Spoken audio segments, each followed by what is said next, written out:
صورت اس وقت کیا ہے؟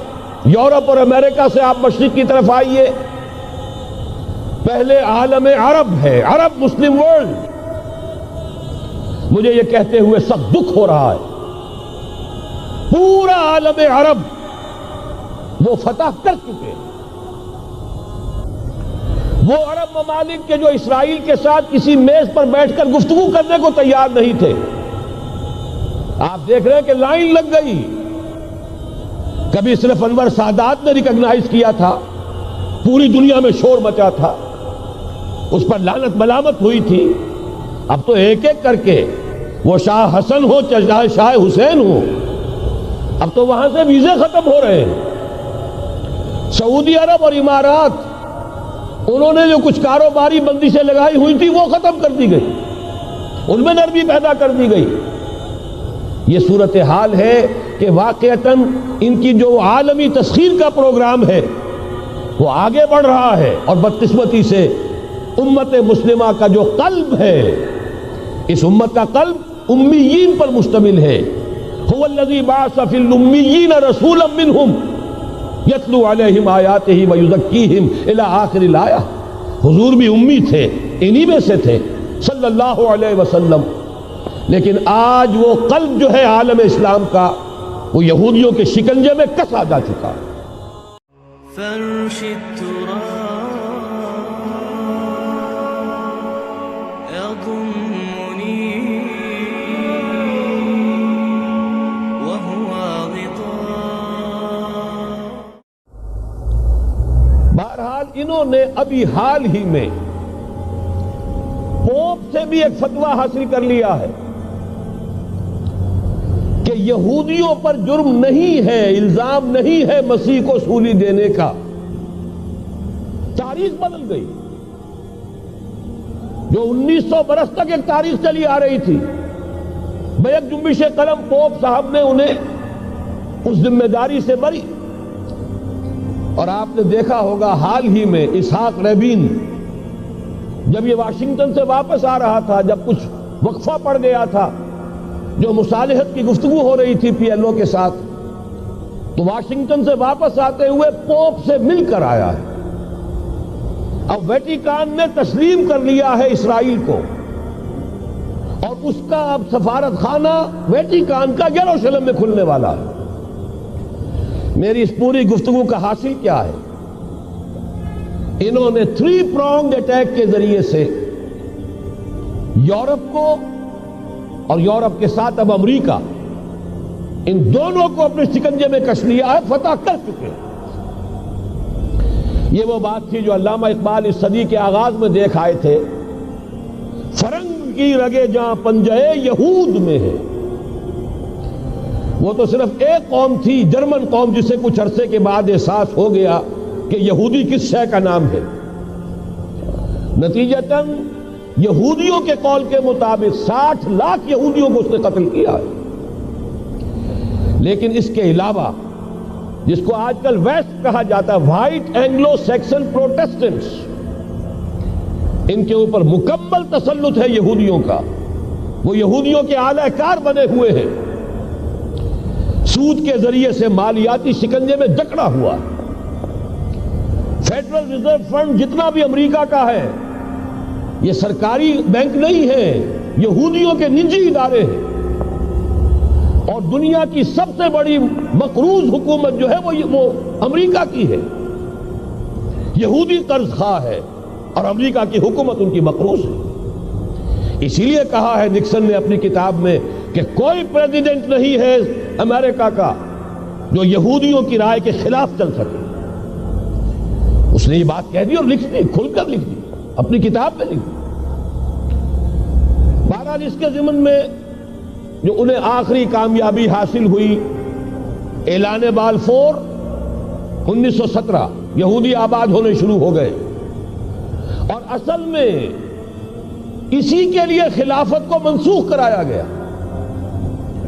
سلطان عبد الحمید، اگرچہ یہ ترکی خلافت جو ہے مرد بیمار کمزور، پھر بھی وہ مسلمانوں والا جذبہ اتنا تھا، انہیں بڑی سے بڑی رشوت پیش کی گئی تھی. ظاہر بات ہے یہودیوں سے بڑھ کر رشوت دینے والا کون ہو سکتا ہے. جن کے ہاں ایسے بینکر ہوں جو 40 بلین ڈالر کا ایک چیک لکھ سکیں. پھر یہ کہ ان پر سیاسی دباؤ بہت ڈالا گیا. انہوں نے جب تک خلافت عثمانیہ برقرار رہی یہودیوں کو فلسطین میں آباد ہونے کی اجازت نہیں دی کہ جو معاہدہ کیا تھا حضرت عمر نے رضی اللہ تعالی عنہ، خلیفہ ثانی نے، خلیفہ راشد نے، ہم اس کے پابند ہیں اور ہم یہاں یہودیوں کو آباد ہونے کی اجازت نہیں دیں. لہذا انہوں نے اس خلافت ہی کا بستر طے کرایا، اس لیے کہ نہ رہے بانس نہ بجے بانسری، نہ مسلمانوں کی وحدت ملی کی کوئی علامت دنیا میں باقی رہے اور نہ مسلمان کسی مسئلے پر جمع ہو کر کوئی موقف اختیار کر سکے. اعلان بلفور کے نتیجے میں آباد کاری شروع ہوئی. 1948 میں اسرائیل قائم ہو گیا، معجزہ ہو گیا. 1967 میں اس کی توسیع ہو گئی. اس میں ایک بات اور بھی عرض کر دوں، یہ سارا کس طور سے ہوا ہے کام؟ آپ نے زائنزم کا نام تو سنا ہے، صہیونی تحریک. خود اس کا جو بابا آدم تھا، آرڈر آف الومیناٹی، 1776 یکم مئی یہ نظام قائم کیا وائساپ نے، اور اس نظام کے تحت فری میسنری اور lodges of the great Orient قائم کیے گئے. یہ سارا ہتھ کنڈا وہ ابلیسی نظام، اس کی تفصیل ایک کینیڈین آتھر نے لکھی ہے کتاب میں، پونز ان دی گیم. یہ سارا دھندا ایک شیطانی چکر ہے، ابلیسی چال ہے، اور اس کے ذریعے سے اسرائیل قائم ہوا اور اس کی توسیع بھی ہوئی 1967 میں.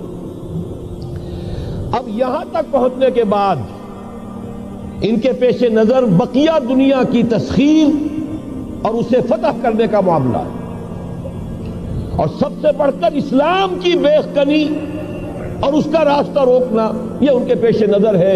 یریدون لیطفئوا نور اللہ بافواہہم. صورت اس وقت کیا ہے؟ یورپ اور امریکہ سے آپ مشرق کی طرف آئیے، پہلے عالم عرب ہے، عرب مسلم ورلڈ. مجھے یہ کہتے ہوئے سخت دکھ ہو رہا ہے، پورا عالم عرب وہ فتح کر چکے. وہ عرب ممالک کے جو اسرائیل کے ساتھ کسی میز پر بیٹھ کر گفتگو کرنے کو تیار نہیں تھے. آپ دیکھ رہے ہیں کہ لائن لگ گئی. کبھی صرف انور سادات نے ریکگنائز کیا تھا، پوری دنیا میں شور مچا تھا، اس پر لعنت ملامت ہوئی تھی. اب تو ایک ایک کر کے، وہ شاہ حسن ہو چاہے شاہ حسین ہو، اب تو وہاں سے ویزے ختم ہو رہے ہیں. سعودی عرب اور امارات، انہوں نے جو کچھ کاروباری بندشیں لگائی ہوئی تھی وہ ختم کر دی گئی، ان میں نرمی پیدا کر دی گئی. یہ صورتحال ہے کہ واقعتاً ان کی جو عالمی تسخیر کا پروگرام ہے وہ آگے بڑھ رہا ہے، اور بدقسمتی سے امت مسلمہ کا جو قلب ہے، اس امت کا قلب امیین پر مشتمل ہے. هو الذی بعث فی الامیین رسولا منہم یتلو علیہم آیاتہ ویزکیہم الی آخر الآیہ. حضور بھی امی تھے، انہی میں سے تھے صلی اللہ علیہ وسلم. لیکن آج وہ قلب جو ہے عالم اسلام کا، وہ یہودیوں کے شکنجے میں کسا جا چکا. اکثر وہاں کے جو حکمران ہیں، امریکہ کے ایجنٹ ہیں، اسٹوڈیز. یہ حالات جہاں تک عالم عرب کا تعلق ہے، تلخ حقائق ہیں جو بیان کر رہا ہوں، اس لیے کہ آپ کے سامنے رہنا چاہیے. یہ جو اقبال نے کہا کہ دنیا کو ہے پھر مار گئے روح و بدن پیش، ابلیس نے پھر اپنے درندوں کو ابھارا، اللہ کو پا مر دیے مومن پہ بھروسہ، ابلیس کو یورپ کی مشینوں کا سہارا. یہ دوبارہ ایک بہت بڑے پیمانے پر حق و باطل کا گھمسان کا رنگ پڑنے والا ہے. ملاحم کی جو حضور صلی اللہ علیہ وسلم نے پیشین گوئیاں فرمائی، الملحمۃ العظمی، تاریخ انسانی کی عظیم ترین جنگ جو ابھی آنے والی ہے، اس کو سمجھ لیجئے اچھی طریقے سے کہ اس میں جو قوتیں ایک دوسرے کے مقابل آ رہی ہیں وہ کون سی ہیں. نیو ورلڈ آرڈر کہنے کو امریکہ کے زیر قیادت ہے، حقیقت میں امریکہ خود یہودیوں کے پنجے میں ہے. یہ وہی ابلیسی طاقت ہے جو آگے بڑھ رہی ہے. عالم عرب کو فتح کرنے کے بعد اب ان کے پاس اگلا عالم اسلام کا حصہ ہے، غیر عرب مسلم ورلڈ. ایران ہے، اس کے شمال مشرق میں ترکستان ہے، روسی اور چینی، مشرق میں افغانستان ہے، پاکستان ہے. یہ ایک بہت بڑا سالڈ بلاک ہے. اس کے بعد اگرچہ ہندوستان آتا ہے، بھارت، ظاہر بات ہے کہ وہاں مسلمان اقلیت میں ہیں سوائے کشمیر کے، لیکن یہ نوٹ کیجئے کہ وہاں بھی کم سے کم 15-18 کروڑ مسلمان موجود ہیں. آج بھی دنیا کا سب سے بڑا ملک جس میں مسلمانوں کی تعداد اور جن کی نفری سب سے بڑھ کر ہے وہ بھارت ہے. اس کے بعد پھر انڈونیشیا، ملائیشیا ہے. اس سے آگے ہے پھر فار ایسٹ، ابھی انہیں فتح کرنا ہے. نیو ورلڈ آرڈر کا یوں سمجھئے کہ ابھی یہ ہارڈ نٹ ٹو کریک، ابھی ایک لوہے کا چنا ہے چائنا کی شکل میں موجود. اور مجھے یاد آ رہا ہے ڈی گال کے الفاظ بہت سے لوگوں نے سنے ہوں گے. اس نے کہا تھا کہ ہم نے خام خواہ روس کو اپنا دشمن بنا لیا ہے. وہ تو ہمارا بھائی ہے، وائٹ ریسس، وہ تو بنیادی طور پر یورپین قوم ہے. Beware of the yellow masses of the east. تمہیں گھبرانا چاہیے، تمہیں خبر لینی چاہیے. وہ مشرق بعید کے جو زرد رو لوگ ہیں، China, Indo China, Japan, yellow race. ابھی اس نیو ورلڈ آرڈر کے لیے جو فتح عالم اور تسخیر عالم کا پروگرام ہے، اس میں پہلے غیر عرب مسلمان دنیا اور پھر یہ فار ایسٹ کا خاص طور پر یلو ماسز، یہ ہے کہ جنہیں ابھی انہیں ٹیکل کرنا ہے. اور اسی لیے میں عرض کرنا چاہتا ہوں، حقائق ہمارے سامنے رہنا چاہیے. یہ 45 برس کے بعد امریکہ کو کیسے خیال آ گیا کہ کشمیر کا مسئلہ واقعی ہے؟ ساقی نے کچھ ملا نہ دیا ہو شراب میں. یہ کہاں سے رابن رافیل آئی پچھلے سال اور مسئلے کو زندہ کر کے چل دی. ہم خوش ہوئے، امریکہ نے مان لیا. حقیقت میں امریکہ کی نظر ہے اور وہ اس کو چاہتے ہیں کہ کوئی دوسرا اسرائیل بنائے، آزاد بنا کر اس کو اپنے تسلط میں لیں. اس لیے کہ اگر جو پروگرام ہے، اگر وہاں پر فرض کیجئے بہت مطالبہ ہمارا مان لیا جائے، پلیبسائٹ کرایا جائے، اس کا نتیجہ کیا ہوگا؟